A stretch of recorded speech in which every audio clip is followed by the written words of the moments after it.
Okay, here we are, Matthew Russell Lee, Inner City Press, here at the Southern District of New York Courthouse. Today, Friday, June 6th, 2025. We're heading in. Is it day 18? I can't keep track of it anymore. The U.S. versus Sean Combs trial. We're heading in for the continued all-day direct testimony of anonymous victim 2, Jane. Get back to that in a moment, because the day began yesterday with the continued cross-examination of Bana Bongolan, whose testimony, most to the point, was that she was dangled off the balcony by Combs in Cassie Ventura's 17th floor of Los Angeles apartment. Nicole Westmoreland was blasting away. She got Bongolan to say a number of times that she couldn't embrace an entire sentence, or can you repeat, are you lying? Can you repeat that? Can you repeat the question? But then she came out with the zinger, which is that on the day that Bongolan had said that this took place, Combs was apparently paying for a $2,300 a night hotel suite in Trump International Hotel here in New York, up by Columbus Circle, and a $281 breakfast. I don't know why. This was in the exhibit. They tried to rehabilitate that by saying, no, here was a text from Cassie Ventura to Christina Coram on September 30th, 4 days later, saying it had just happened. But I was left not really understanding the dates. But that doesn't really matter, because they've shown the bag of cash. They've shown the $20,000. But Jane, It started like something out of a dream. When Jane first got involved with Sean Diddy Combs, it wasn't fame or money that pulled her in. It was him. The charm, the energy, the way he knew exactly what to say. To the outside world, Diddy was a mogul. But to Jane, in the beginning, he was attentive. He was almost romantic. But that image didn't last long. In the courtroom, Jane described how things shifted. The prosecutor asked, "When did you first notice a change?" She answered without hesitation. "It started with small comments. He'd talk about fantasies. At first I thought it was playful. But then it became clear. He wanted more than just a relationship. More turned out to be something else entirely." Jane said Diddy began organizing what he called hotel nights, private encounters, not just between the two of them, but often with another man involved, sometimes more than one. Sometimes drugs, sometimes cameras. The prosecutor leaned in. "Were these nights planned in advance?" "Always," Jane said. "They weren't accidents. There was always a plan. He'd talk about it beforehand, even ask me to set things up." She said it didn't feel like a partnership anymore. It felt like performance, a routine, a cycle, and when she couldn't say the things she was feeling out loud, she started writing them in her notes app. In court, she read one aloud. "You hurt my feelings every time you dismiss me. It's belittling. You promise me things. Romance, real time. Together, but only after I go through another one of your nights." To the public, she was living the high life. To Jane, she was slipping into something she never asked for, something she couldn't escape. The prosecutor asked, "Did you feel you could say no?" Jane paused. "Not really. If I pushed back, he'd get defensive, dismissive, sometimes cruel. I didn't want to lose him. So I stayed." The room went still as she said that. She told the court that Diddy always promised her something after the nights ended. A trip, a date, a little normalcy. But those promises, she said, were never kept. "He gave me just enough to keep me hoping," she said, "and then it would all reset." That was the beginning. What came next would be even more disturbing. As Jane's testimony continued, the courtroom began to understand that the term hotel night was far darker than anyone imagined. The prosecutor asked her to describe what those nights actually involved. And Jane didn't hold back. She said, "They started with excitement, but ended in exhaustion, regret, and sometimes even pain." These weren't just hookups, she explained. They were orchestrated, controlled. Every detail, from the people involved to the drugs, to the outfits I had to wear, was premeditated. She said Combs would often direct the entire night like a producer on set. He'd tell her what to, where, how to act, even when to smile. He wanted everything to look a certain way, especially on camera, because yes, according to Jane, nearly every encounter was filmed. "He told me it was just for him," she said. "He always had his phone out, always recording, even when I didn't want him to." The prosecutor asked, "Did you ever give consent for the filming?" Jane hesitated. I didn't really feel like I had a choice, she said quietly. He expected it. If I said no, he'd act like I was ruining the mood. As she spoke, members of the jury looked visibly disturbed. Some reportedly closed their eyes as Jane described how she would fake enjoyment, just to keep the peace. Others turned away as she talked about the toll these nights took on her body. I had infections. My back, my shoulders would ache for days. Sometimes I couldn't even recover before the next one. She said it wasn't just the physical pain, it was the emotional weight. One night she wrote in her notes, "I don't want to do drugs for days and days and let you use me to fulfill your wild fantasies in hotel rooms. I'm more than that." But still, she kept showing up, kept saying yes when she wanted to scream no, kept hoping that after one more night, maybe things would change. The prosecutor asked, "Why did you continue agreeing to them?" Jane's answer was devastating in its simplicity. "Because I loved him, and I wanted to make him happy." And then she told the court something that made the room fall even more silent. She said that during one of these nights, she tried to stop. She told Diddy she didn't want to go through with it, that the man he brought in made her uncomfortable. She even pulled him aside to explain that she wasn't attracted to him and didn't want to do it. "Are you sure?" he asked. "Maybe just a little bit." When she still refused, he grew irritated, then confused. According to Jane, it wasn't just that she said no. It was that it interrupted the script. Eventually, the man was asked to leave, but a different one came soon after, because the show, as always, had to go on.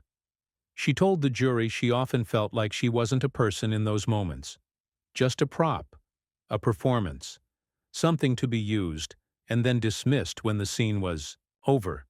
And every time she tried to resist, she said, it wasn't just guilt she felt, it was fear.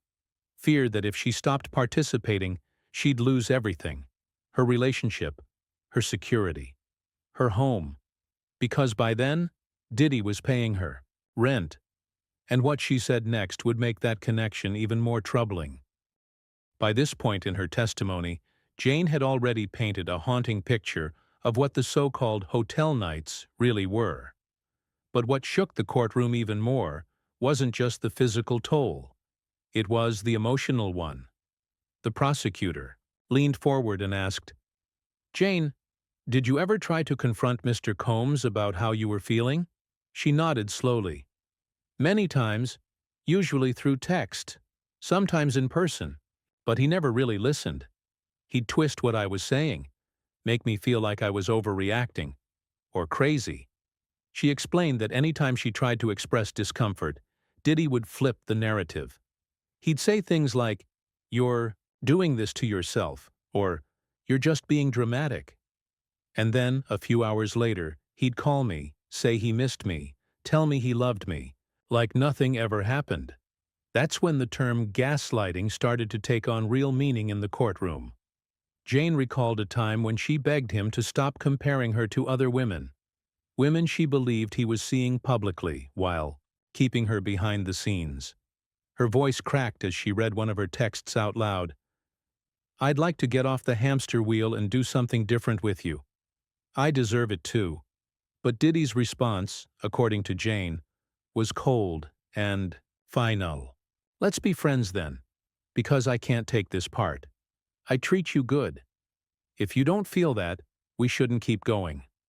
To the jury, it was a glimpse into the back-and-forth cycle Jane said she lived in. One moment she was the object of his affection. The next, she was being discarded for speaking up. The prosecutor asked, "Did he ever apologize for how he made you feel?"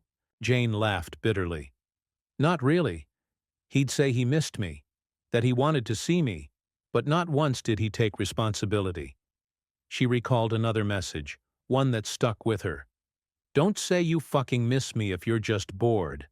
Don't say shat to me at all. You don't deserve me." In court, the profanity was censored, but the emotion behind it was raw and undeniable. She testified that in moments like that, he'd call her crazy. And every time he did, she said, she started believing it a little more. It made me question everything. Was I too emotional? Was I being needy? But then I'd remember what I was going through, and I'd write about it. In her notes, Jane described the manipulation as suffocating. She felt torn between what she was being told and what she was actually experiencing. He would say he loved me, but love doesn't feel like this, she wrote. She also admitted that jealousy started to take root, not over the women themselves, but over how he treated them. Public trips, grand gestures, vacations he used to promise her, but never delivered. "It's not me you miss or want," she texted him once. "It's these nights." And in that message, Jane said, was the realization she'd been avoiding for years, that she wasn't there to be loved. She was there to perform. But what happened when she stopped performing? When she finally said, "No," was even more revealing, because that's when Diddy brought up the money. By now, Jane's testimony had peeled back layers of a relationship that looked perfect on the outside. But behind closed doors, it was something else entirely. But the deeper the questioning went, the more obvious it became. This wasn't just about sex, or power, or control. It was about duplicity. The prosecutor asked, "Jane, during your time with Mr. Combs, was he also involved with other women?" Jane didn't flinch. "Yes, he was, and it hurt. But not because I was jealous of them. It was the way he treated them, the kind of love he gave them, that I never got." She recalled her own birthday. A night she hoped would be special, romantic, just the two of them. Instead, it became another hotel night.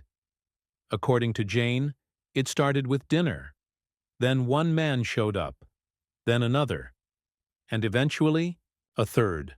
And when it was all over, she said, I found out he'd flown to another city, with another woman, for what looked like a dream vacation. She paused, clearly emotional, and then she said something that stunned the room. "I spent my birthday doing things I didn't want to do, for him, and the next day he was giving someone else flowers, luxury, real attention." The prosecutor showed the jury messages Jane had sent Diddy that night. "Why do you lie to me? I don't ever want to do another hotel night. I feel so cheap once again." Diddy's response? "Because I didn't feel like telling you what I was doing with her." It was that blunt, that casual. He even added, "You had your birthday. I didn't tell her what I was doing with you." The implication? Jane wasn't the only one being kept in the dark. She was just part of a routine, a piece of a double, life carefully managed through silence and distraction. "He used to promise me real vacations," she said in court, "but it was always after another hotel night. I started realizing that part was never going to happen." The jury listened as Jane described how she'd clean up after the encounters, how she'd be left alone, recovering, while Combs posted smiling photos with other women. Women who, according to her, didn't have to endure what she did. The prosecutor asked, "How did that make you feel?" Her answer was sharp. "Like I was disposable.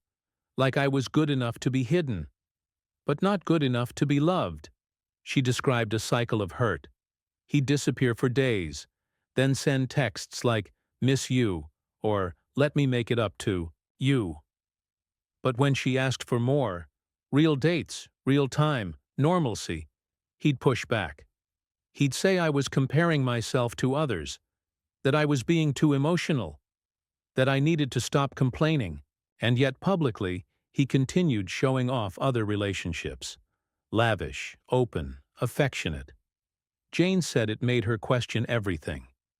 If he could treat someone else like that, why was I always the one begging for crumbs? She wasn't the only woman in his world, but she was the one who, behind the scenes, was enduring the darkest version of it. And that's when things took a financial turn. When Jane began to feel like not just a partner, but a transaction. As the testimony continued, the courtroom tone shifted from emotional to unsettling, because this wasn't just about betrayal or heartbreak anymore.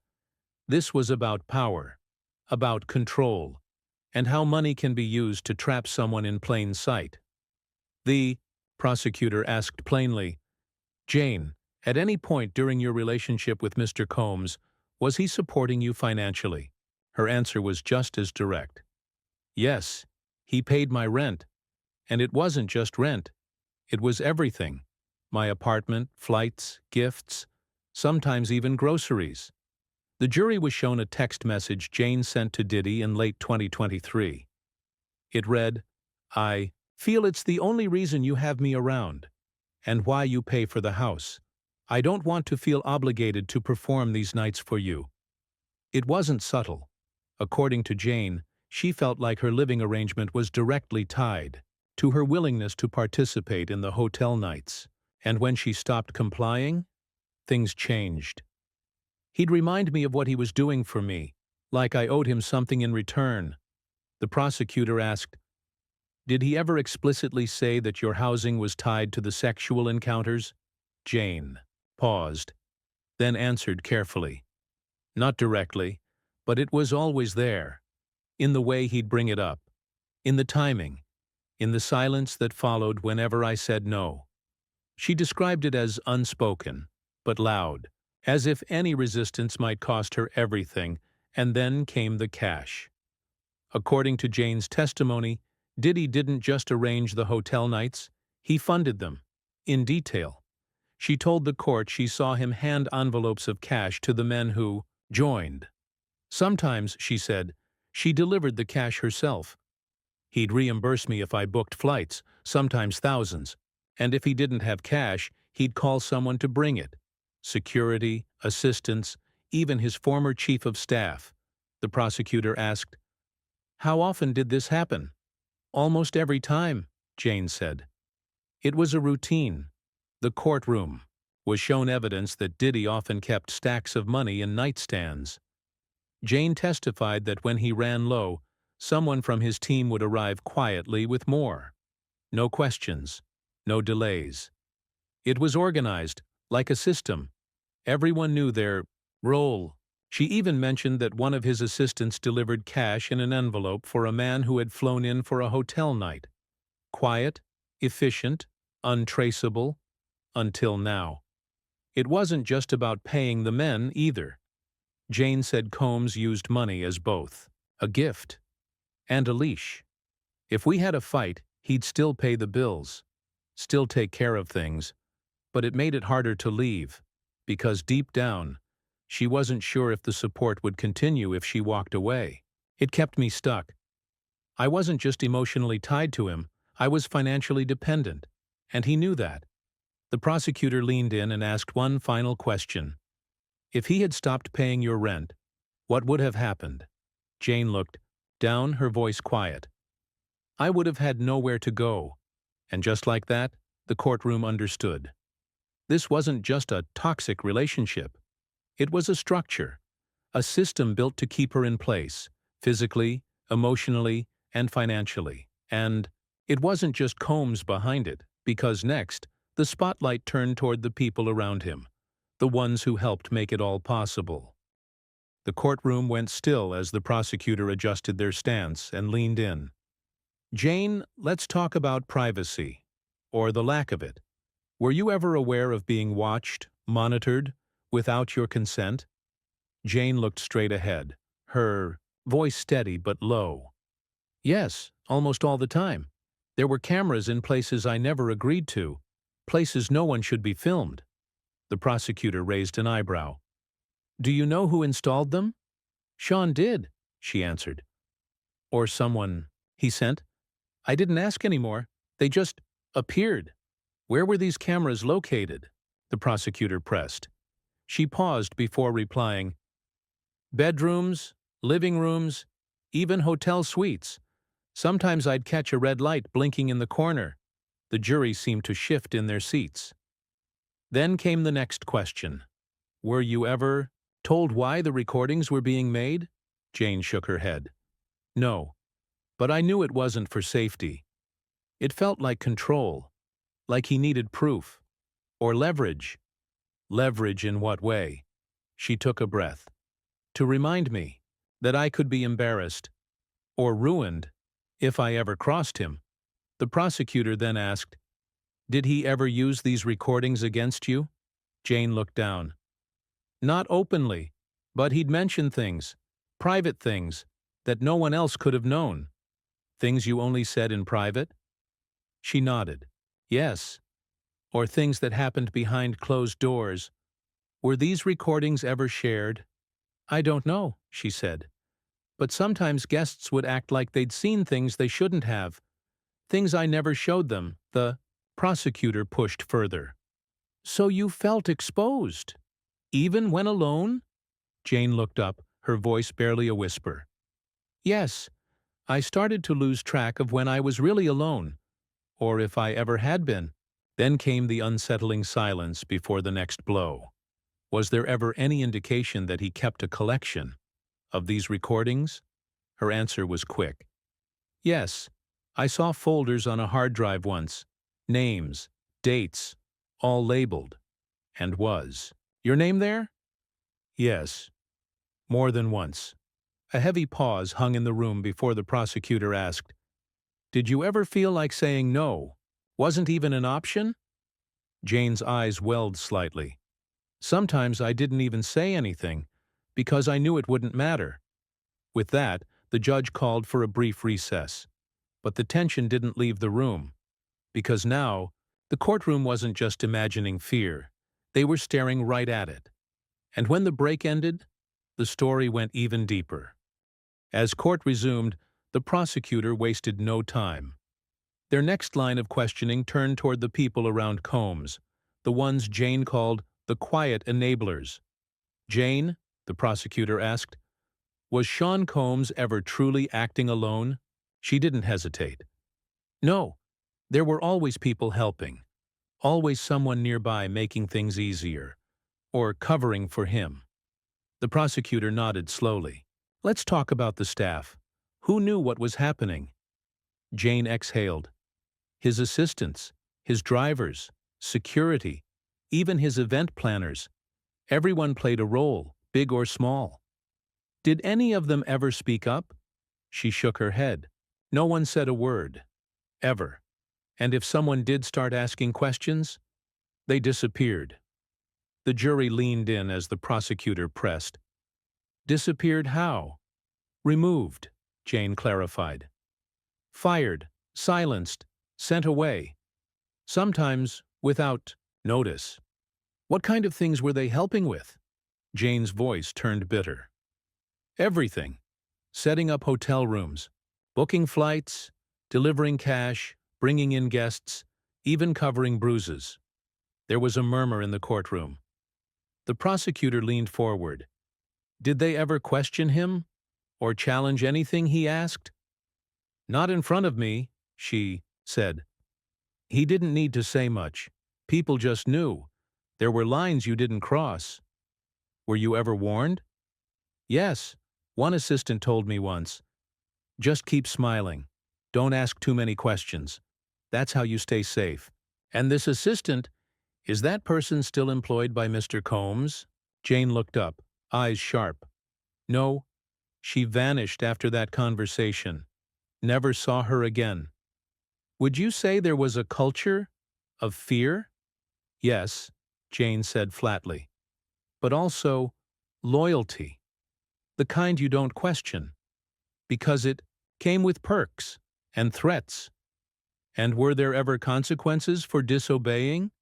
Jane nodded. "Absolutely. Sometimes it was a public shaming. Sometimes much worse.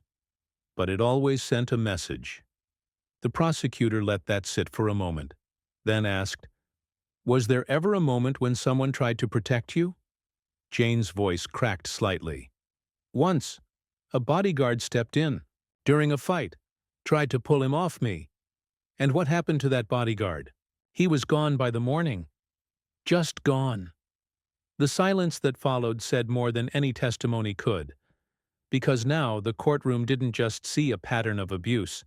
They saw a network, a system of silence, one that reached far beyond Combs himself, and into the hands of those who stood by, watched, and made it all possible.